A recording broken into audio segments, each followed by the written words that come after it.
Hey there everybody, it's Alex here from RPG Site, and got a little bit of footage here of Final Fantasy VII Remake Intergrade.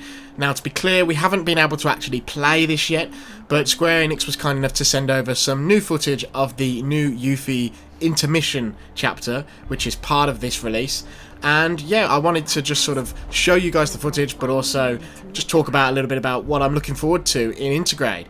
Now, before any of you say, why don't you just shut up and let us watch the footage, oftentimes when we get video stuff provided to us, publishers do request that we don't just put up raw video, and we do have a little bit of a chat and make a little bit of a preview out of it. And that is the case here, so that's what we're going to do, but that's fine because there's plenty to talk about. So, I guess first of all, most important thing just off the top is, if you're not really familiar, Intergrade is the PlayStation 5 re-release of Final Fantasy VII Remake, which of course hit PS4 a little over a year ago, and it is a free upgrade from the PS4 version, but there is a catch. So basically, if you buy the PlayStation 5 version, brand new, from the store, you get all of the content.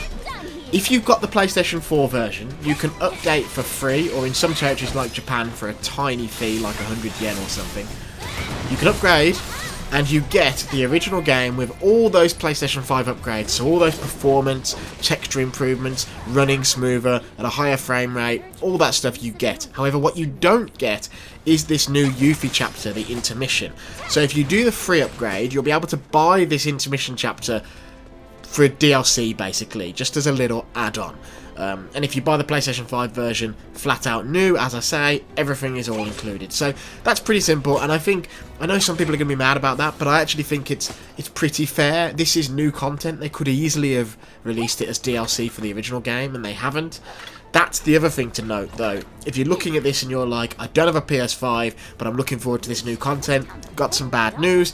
The Yuffie stuff is exclusive to the PlayStation 5. You cannot get it for the PS4 version of the game, and they're saying that, you know, they've done things in this which is pushing the limits of the system which they couldn't have done on PS4, and that's basically some of their logic.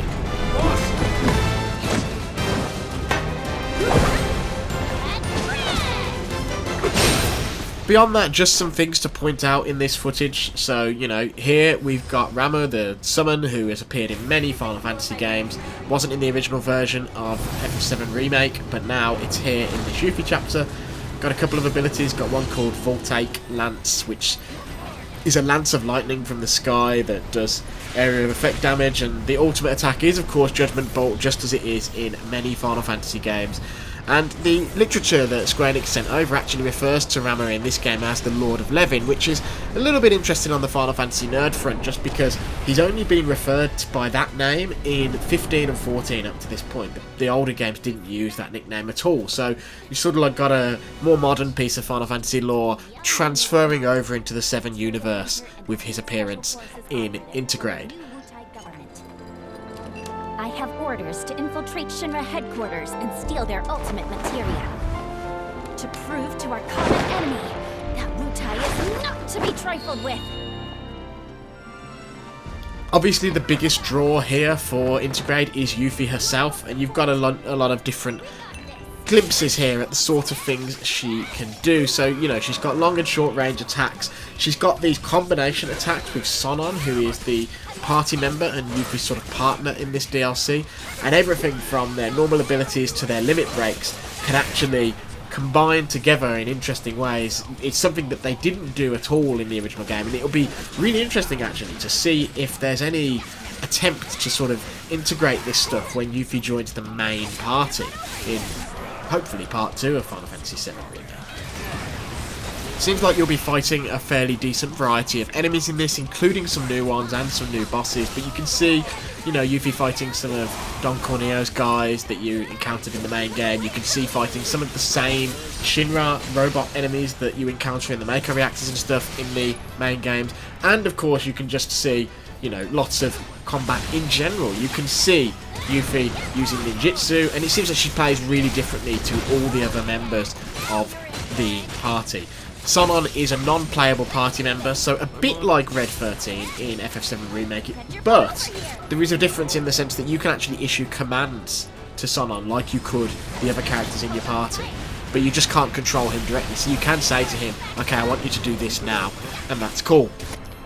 Of course, it isn't all combat, so I think the big thing that people will be most excited about is there is the return of the Fort Condor minigame in this. So, actually, in the original Final Fantasy VII, what's different is Fort Condor was a real location, and the minigame was really you fighting a war. What's interesting here is this is the same sort of minigame, so like a very light touch strategy game, but it's sort of a board game as it's presented here. It's a board game that is inspired by one of Shinra's military campaigns in this universe, which is really interesting for a few reasons. Because obviously, one, in the original FF7, the Fort Condor campaign was still ongoing. Has it already happened in this version of the universe? Two, obviously, it was a key location. You had to fight a Fort Condor battle at least once in the main story. So does that mean that element of the story is going to be replaced, or will it be changed to something else, or what? So interesting implications for the future. But for those who loved that minigame, which I've got to admit I think are probably few and far between, we've all got nostalgia for FF7, but that minigame was not great. But this seems like a more fun, more intense version of that, and that's really exciting. And like I say, it's a minigame that Yuffie can undertake, you know, play against people when you're in downtime between battles. There's also other stuff, so it seems there's sort of side quests where you're going to be trying to find Moogle posters, and they're hidden around various places, and that leads to one of the story points. And just, yeah, I mean, I think it's interesting. I mean, the flyer hunting sort of reminds us of Turtle's Paradise, right, in Final Fantasy VII, where there was that little side quest where you had to get the flyers.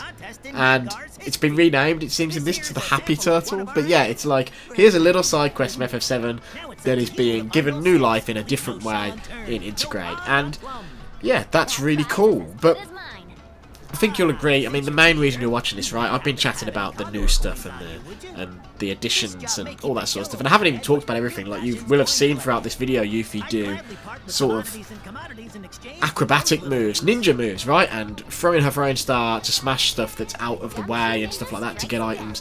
So she plays differently, there's different traversal, stuff like that. It seems cute, but obviously the main reason you're probably watching this is just to see what the PlayStation 5 version of the game looks like, and I'm sure you'll agree it looks pretty nice. You know, it's crisp, it's clean. The character models, which were, at least the main character models in Final Fantasy VII Remake, were some of the best on the PS4, in my opinion. And so obviously, you know, when you look at that same sort of quality here, Yuffie looks fantastic. Some of the NPCs, that same weirdness where in FF7 Remake, some of the NPCs just straight up looked like they were from a generation ago, and I think there is still that same gap here. That's the sort of thing where hopefully a sequel will address that more comprehensively, but I'm still impressed with how it looks, for sure. Hopefully the main game stacks up to this in terms of performance and stuff like that. I should note that this preview was captured in performance mode, so put that into your consideration when you're looking at this footage and deciding what you think of it. But it's interesting, yeah. I mean, I'm really excited for it. It's out on June 10th, and I'm really hopeful that we get some sort of teasers and nods in this that will give us an idea about where the story's going in the second game, because, yeah, I mean, the end of that first game is interesting. We will, of course, have a full review of the game and all that, guides and everything you can imagine, on rpgsite.net when the game comes out. We'll probably be back on the YouTube channel with some more footage too, so stick around, follow us, all that stuff, and you'll be able to get that as soon as it happens. Until next time, everyone, see ya.